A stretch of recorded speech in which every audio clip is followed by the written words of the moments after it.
Hi, this is William, and welcome back to my series on Grand Duke Dmitri Pavlovich's 1921 diaries. I just actually uploaded my daily video about Dmitri's 1907 diaries when he was 16 years old, growing up. So have a look at those if you're interested, and at today's talking more about Dmitri's fear of picnics, which he had outgrown by the time he was nearing 30 years old in his post-revolutionary life as an adult. So this is, I think, part 3 of his very long diary entry talking about his trip to Copenhagen. So he was writing it on the 15th of the 15th of February on the old style, the 2nd of March on the Western Gregorian calendar. And he started out by telling us about the impression that Copenhagen made on him as a city.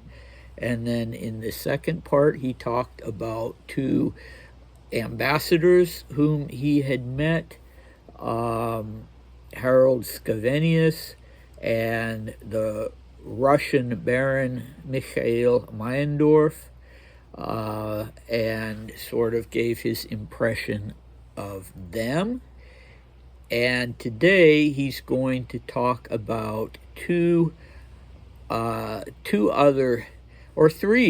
So we're going to have 3 other people brought in. So actually 4, the Buxhoevdens, father and daughter, and the Marlings, primarily Lucia Marling, and the Empress, Maria Fyodorovna. So let's get down to it. One person who enjoys a prominent social position here in Copenhagen is Buxhoevden. He resigned as envoy immediately after the abdication of the sovereign, and naturally everyone has credited that to him as a plus. His daughter, a lady-in-waiting to poor Alex, lives here with him, but I don't like her, and I've only seen her once.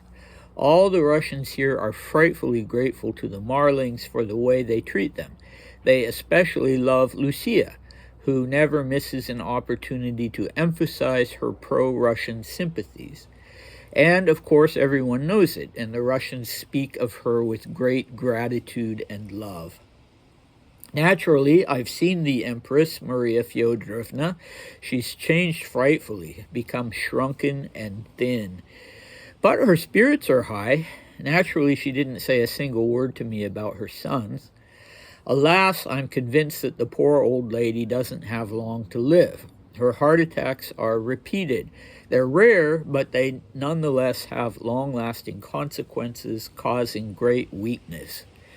The Danes' treatment of the Empress is exemplary. She lives in her own palace, and her daily life is just like it always was before the revolution. She even has a guard of honor, not like in London. And naturally, she appears to be pleased and touched. But, I repeat, her health is very bad, and she can scarcely live much longer. Okay, it's cold here today. It's sunny, but there's a cold wind that's blowing. So the Buxhoevdens were a Baltic German family, and an aristocratic Baltic German family, and so many of the high up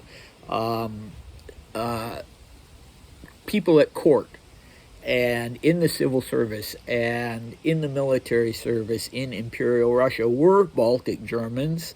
The Baltic region was at that time part of the Russian Empire, and these aristocratic Baltic German families had great success in Imperial Russia. So Buxhoevden, Baron Karl von Buxhoevden, had been he'd had the position that was now occupied by Baron Meindorf, who Dmitri talked about in the previous diary section. So Karl Buxhoevden had been the envoy or ambassador, I'm not sure of the official title, or minister to Copenhagen from Russia during the First World War. So Dmitri informs us of something that I didn't know, which was that he had resigned immediately after the abdication. And here it's interesting, Dmitri refers to Nicholas as the sovereign, not as Uncle Nicky, but he does refer to the Empress as Alex, poor Alex. Okay, so people are looking upon that act on the part of Buxhoevden as something to his credit, as a mark of his loyalty to the Tsar. All right, so why didn't Dmitri like Sophia Buxhoevden? I couldn't say. He just puts it that plainly, that he doesn't like her. He's only seen her once, and I guess that's for the best. So she's a person who's very much known among Romanov researchers and aficionados because she was indeed an important lady in waiting to Alexandra, the last empress, and she wrote 3 books. So at the time that Dmitri saw her in Copenhagen, she was in her 30s. Her father was in his 60s. I don't think she ever married. So Dmitri says she was living with her father. I don't know if there was a mother who was still alive, but she would go on to write 3 books that give an insider's view of the life of Nicholas and Alexandra. The first one was called The Life and Tragedy of Alexandra Fyodorovna, Empress of Russia, and it was published in 1928, so it would be another 7 years after Dmitri saw her in Copenhagen. And then in 1929, she wrote a book called Left Behind. And then jumping almost a decade later, she wrote a book called Before the Storm. And then in recent years, her memoirs have been published in Russian. And I have to confess, though it's embarrassing that I haven't read either of the 3 books or her memoirs, and so maybe she shed some light, maybe one of those works or one or more of those works shed some light on why Dmitri didn't like her. I would assume it was mutual, and I would guess that it was because of the tension between Dmitri and the Empress at the end on the subject of Rasputin. Anyone who was an enemy of Rasputin's was an enemy of Alexandra's in her conception of things. And so Sophia von Buxhoevden, as a loyal lady in waiting, I assume, wasn't wild about Dmitri, and apparently he wasn't wild about her. So then he changes the topic to the Marlings. So if you watched the previous video from this diary entry, you know that the Marlings were Dmitri's surrogate parents in exile, and really throughout his years in exile. He had lived with them because he didn't have anywhere else to live in Tehran immediately after the revolution, and he'd lived with them for more than a year, and he'd gotten very close to them, and Sir Charles was definitely a father figure to him. Things were more complicated with Lucia, as I've already said, because they were a little bit of an item. They had, according to him, sort of made out, kissing and that sort of thing, but hadn't gone beyond that. But she had become very clingy and wanted to more or less have him on a leash, and he rebelled against that, of course. And so there had been considerable tension between them, and at one point Dmitri had even been unhappy with the way Lucia was writing him letters from Denmark and talking about all the activities she was doing for the not only the things that she was doing in the sense of helping Russian refugees, but also sort of trying to meddle in the political aspects of that, and sort of gather information and talk to people and come up with plans. And, he didn't want her doing that. And so he was actually, as he informs us in this diary entry, reluctant to go to Denmark, because he was getting all these letters insisting that he come immediately, and so he was quite reluctant. But apparently when he got there, he was pleasantly surprised with how Lucia was behaving, and really genuinely touched with how she had made herself so useful to the Russian emigre community and the Russian refugees. And, I don't know how the British Foreign Office would have felt about that. So the reason they were in Denmark to begin with was because Sir Charles had been appointed, after his time as minister in Tehran, he'd been appointed the British minister to Copenhagen, to Denmark. And so how would the British government have felt about his wife just really diving in and immersing herself in the Russian cause? That I don't know. I suppose it could have been awkward for a diplomat to have a wife who, not under any restraint, any professional restraint, not being a diplomat herself, sort of took up the cause of one group of nationals, and without any reference to what the British government itself wanted. But I don't know. Anyway, Dmitri was touched by it, and he's clearly not being hounded by her to resume their former relationship. So all of that is good. And then he talks about seeing the Dowager Empress, the mother of Nicholas, and the wife of Emperor Alexander III. So she had been in London, as he alludes to the fact that he didn't feel like she was particularly well treated in London. And he and Maria had seen her in London. They had been invited to have lunch with her, or tea, I can't remember which, at Marlborough House in August 1919. And yeah, I can't remember how that went.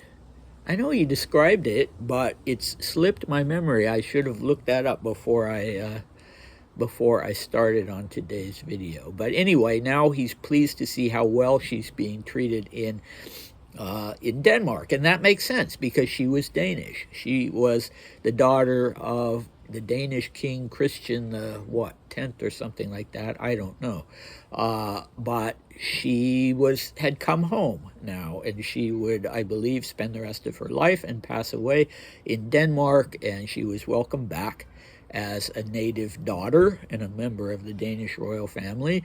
And she was Dmitri's biological great aunt, because she was the sister of Dmitri's grandfather, George I of Greece, who had started out as Prince Wilhelm of Denmark. And she was also the sister of Empress Alexandra of England, of Britain. She was the sister of the Dowager Queen of England, the Queen Mother. And so one would have thought perhaps that she would have been more warmly received in London, but that was not the case. So here she is in Denmark, and Dmitri's relationship with her is complex. She certainly wasn't a supporter of Rasputin, but the conflict at the moment was over the issue of the death of Nicholas and Alexandra and their children, and also of the Empress's younger son, Mikhail, Nicholas's younger brother, who was also killed by the Bolsheviks. And there was this investigation done by the famous Sokolov, and Dmitri was trying with all his might for a while to be the person who was the member of the family who was in charge of that, who took who took possession of the documents that were produced by the investigation, and the investigation showed pretty much definitively that Nicholas and Alexandra and their children had all been killed in Yekaterinburg, shot by Bolsheviks there, and Dmitri, and of course, Empress Maria Fyodorovna, as the Dowager Empress, was not only, you could say, the head of the family, although she hadn't taken on that role, but was also the next of kin. Obviously, it was her son, and it was her grandchildren, and her daughter-in-law, but she didn't want to have anything to do with the Sokolov investigation, and Dmitri had tried, both directly and through his cousin Ksenia, to get Maria Fyodorovna's approval of his plan to take charge of the investigative documents and to put them in a bank vault in Paris, and to be himself the key holder. And nobody had been able to get anywhere with her. And Dmitri, as another black mark on his former friend Felix Yusupov, had heard that Felix Yusupov had actually relayed these rumors to Maria Fyodorovna about there being sightings of Nicholas II alive and well, although incognito, in Soviet Russia. And so that wasn't helpful if Felix really did, in fact, do that. But, you know, Dmitri obviously found her to be very much ailing. Apparently, she had had more than one heart attack. He found her to be rather shockingly emaciated and, what's the word he uses, shrunken. And he wasn't, you know, he was a good-hearted person. He wasn't going to bring that topic up, and she didn't bring it up. He says she didn't say a single word to me about her sons, and maybe she talked about them to other people, but she certainly was well aware that Dmitri believed that they had, in fact, been executed by the Bolsheviks. So yeah, that was a topic that both of them very judiciously were going to stay away from. Okay, so what are we going to have tomorrow interestingly, in tomorrow's section of the long diary entry, Dmitri is going to go back in time. So he's now established what kind of city Copenhagen is in his eyes, and what his preliminary meetings with people were like and who he met. And now he's going to go back in time and tell us all about his journey from Paris to Copenhagen, and particularly he's going to tell us about his experience in Germany, because he'd meant to go just straight through on the train, but there ended up being train problems in Hamburg, so he had to spend some time in Hamburg involuntarily, but that was the reality with whatever the train problem was. I'm sure he'll describe that to us. And so he had a chance to observe life in Germany. Let's see, 3 years after the end of the war. I'm not sure about the months. And Dmitri being Dmitri and being very, very interested in politics and foreign affairs, and being very observant, and having his information bureau and wanting to gather as much intelligence as he could about what was going on not only in Soviet Russia but in other countries in relation to Russia. He is going to give us a very good description of his impressions of the state of mind in Germany at that time, through what he could see in Hamburg during his brief stay there. So that is fascinating, and so you'll definitely want to come back for that, and I'll see you next time. Bye.